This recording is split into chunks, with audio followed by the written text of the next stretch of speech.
यार एक बात बताओ, दिल्ली में हर साल बारिश होती है, बट पिछले कुछ सालों से क्या हो रहा है? नॉर्मल बारिश में भी दिल्ली डूब जाती है। जैसे ही मानसून आता है बस एक ही न्यूज़ आती है कि Delhi on high alert. ITO से लेकर लाजपत नगर तक, बसंत कुंज से लेकर प्रगति मैदान तक, हर जगह एक ही तरह का हाल होता है। रास्ते बन जाते हैं नदियाँ, घरों में पानी घुस जाता है और मेट्रो स्टेशन के बाहर तो लगता है जैसे स्विमिंग पूल खुल गया हो। दिल्ली को दुबई बनाना था पर इसे तो वेनिस बना दिया।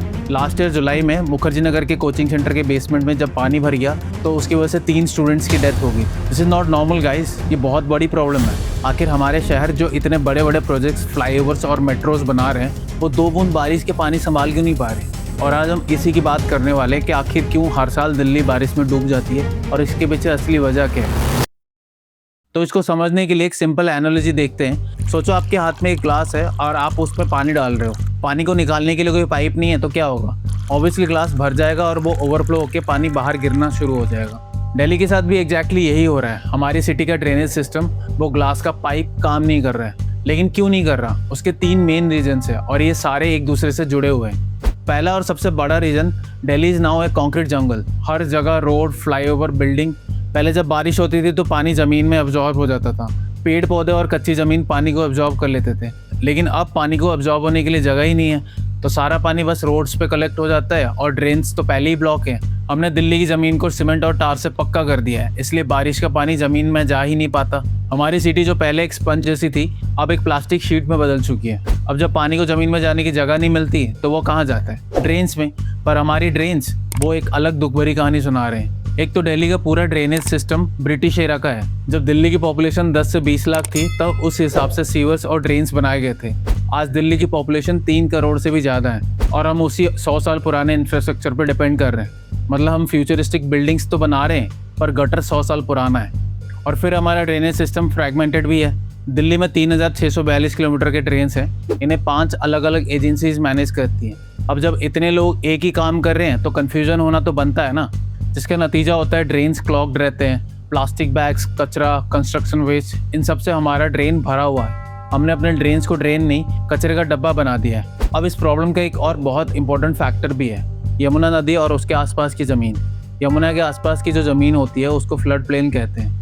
नेचुरल डिजास्टर से बचने के लिए फ्लड प्लेन्स को खाली रखना ज़रूरी होता है, क्योंकि जब नदी में पानी ज़्यादा हो जाता है तो वो उन फ्लड प्लेन्स में फैल जाता है। इसकी वजह से सिटी के अंदर पानी नहीं घुसता। लेकिन पिछले कुछ सालों में इन फ्लड प्लेन्स पर भी इंक्रोचमेंट हो गया है। इलीगल कॉलोनीज, सेटलमेंट्स, सब कुछ बन गया है। जब पानी को उसकी जगह नहीं मिलेगी तो वो बिल्डिंग्स और रोड्स में ही तो घुसेगा ना। पिछले साल का न्यूज़ याद है? जब यमुना का water level danger mark cross कर गया था तो सबसे पहले वही एरियाज डूबे थे जो नदी के पास थे, जैसे आईटीओ, सिविल लाइन्स और मयूर विहार। तो इंक्रोचमेंट की वजह से जहाँ पानी को नेचुरली फैलना चाहिए था वहाँ अब घर और लोग हैं। और इससे एक और बड़ा इशू कनेक्ट होता है, द वैनिशिंग वाटर बॉडीज। हमने अपने लेक्स, पॉन्ड्स, वेटलैंड्स को ख़त्म कर दिया है। ये वाटर बॉडीज एक नेचुरल स्पंज की तरह काम करते थे। जब बारिश होती थी तो ये पानी को एब्जॉर्ब कर लेते थे और फ्लड्स को रोकते थे। लेकिन हमने उन पर भी कब्जा कर लिया है। एक स्टडी के अकॉर्डिंग पिछले 40 सालों में मेजर इंडियन सिटीज़ ने अपने 70 to 80% वाटर बॉडीज खो दिए हैं। तो सोचो, जब पानी को एब्जॉर्ब करने वाला नेचुरल सिस्टम ही नहीं है तो पानी जाएगा कहाँ? वही पानी आज हमारे घरों और रोड्स में घुस रहा है। तो ये तो हो गया वाई। अब बात करते हैं सो व्हाट। सबसे पहले इससे ह्यूज इकोनॉमिक लॉस। बिजनेस बंद हो जाते हैं, रोड्स पे ट्रैफिक जाम्स लगते हैं घंटों तक, लोगों की लाइफ जैसे रुक सी जाती है। दिल्ली जो कंट्री का इकोनॉमिक हब है वो लिटरली पानी में डूब जाता है। और दूसरा है द ह्यूमन कॉस्ट।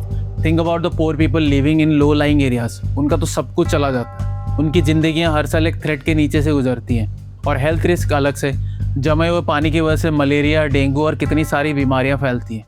लेकिन क्या इसका कोई सोल्यूशन नहीं है? ऐसा नहीं है, सोल्यूशंस हैं और वो हमारे सामने ही हैं। सबसे पहले हमें कॉन्क्रीटाइजिंग बंद करना पड़ेगा। हमें रोड्स और फुटपाथ्स ऐसे बनाने पड़ेंगे जो पानी को एब्जॉर्ब कर सके, जिसे पर्वियस पेवमेंट्स भी कहते हैं।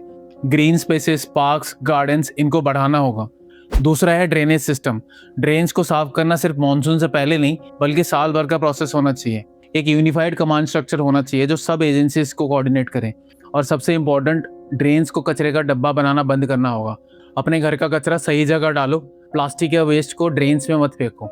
तीसरा है वाटर बॉडीज़ को रिवाइव करना। जो झीलें और पॉन्ड्स अभी भी बचे हुए हैं उन्हें रिस्टोर करना होगा, उनके ऊपर से इंक्रोचमेंट हटाना होगा। और यहाँ एक इम्पोर्टेंट अपडेट है, रिसेंटली दिल्ली गवर्नमेंट ने एक ड्रेनेज मास्टर प्लान बनाया है। The plan sounds good on paper but the real test is in its implementation. तो बस सिंपल सी बात है, दिल्ली का ड्रेनेज सिस्टम पुराना है, ड्रेन्स ब्लॉक हैं और हमारे पास कॉन्क्रीट जंगल है।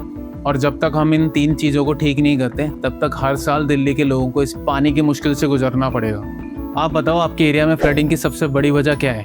कमेंट्स में बताओ। अगर आपको वीडियो हेल्पफुल लगी और कुछ नया सीखने को मिला, इस वीडियो को लाइक करना, शेयर करना और चैनल को सब्सक्राइब करना मत भूलना। मिलते हैं अगले वीडियो में।